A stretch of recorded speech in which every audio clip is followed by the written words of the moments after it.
Tomorrow, the 13th of March in 2017, I'm going to talk to the local deanery at the request of the bishop, if you please. Bishop O'Hara used to be one of my students, on courage. It's kind of a rumor that this particular area is very anti-courage, and so I, with the big mouth that I have, I've been asked to go and enlighten these people. My plan is simply to say this. So there are some people in the world who suffer from what we call same-sex attraction. Good people, fine people, hard-working people, but through no fault of their own, they had this kind of a tendency that we call the same-sex attraction. It is the teaching of the church that acting on these things is wrong, is sinful, because it opposes the very plan of God himself. We say that these tendencies are not sinful, but they cannot be acted on. However, it's difficult not to act on them at certain times. So the church says, in this area anyway, let us provide a mechanism for people who do need some kind of help.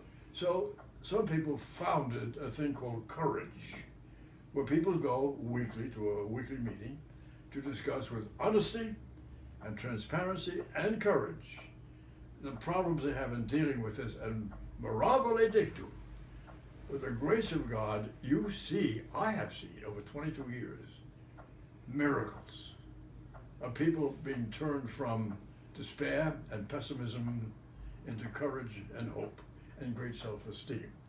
This group of courage is aimed at a beautiful virtue, which is called chastity. It's subject to many definitions. Courage usually sees it as an integrative virtue which focuses on God, drawing all the powers of the self into doing the will of this master, containing the passions, particularly sexual drives, through the virtue of continence, reason, God's grace, and the help of the church.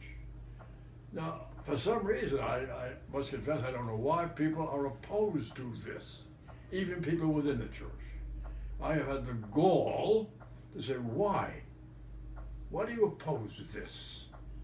Well, this is the teaching of the church itself, and proven to be helpful to hundreds or maybe thousands of people in the world, blessed by Pope St. John II, the great, and Cardinal Trujillo. Why are you opposed to it? And I have been told by good priests, though I think misinformed, they say because it's not possible. It's not possible for people to live lives of chastity. And I have to say, if I were not recording this, I use free language, but I have to say it is not impossible at all. God does not ask the impossible. With the help of his grace, people do phenomenal things they never thought they could do, because it's the help of God that does this. Now my intent, I may be very naive, but my intent tomorrow is to present this thought to a bunch of pastors on the west side of Manhattan who are called pro-gay. They don't like to hear this. They say, why don't you just give in and do what you feel like? God understands. That's the way God made you, all of which is false. My hope is that I can present to people, this is America. And we talk about free speech. We talk about giving the other guy a fair hearing. All I ask, let me speak. Let me present the case. Will you be open to this? That there is a choice. People with this SSA, same-sex attraction, do not have to be active people in the homosexual or gay lifestyle. They don't have to do it. There is an option. There's a way out. There's another way of doing this. And I'm asking these pastors, would you be open? When somebody consults you with this problem, would you be open at least to say, there are several options, one of which is chastity, and those people who believe in it, they really think it works. And I can say, hey, Father, it works. And our theme is, if you work the program works. Give me a break. Open up your heart, open up your head, be fair, be Catholic, and maybe be American.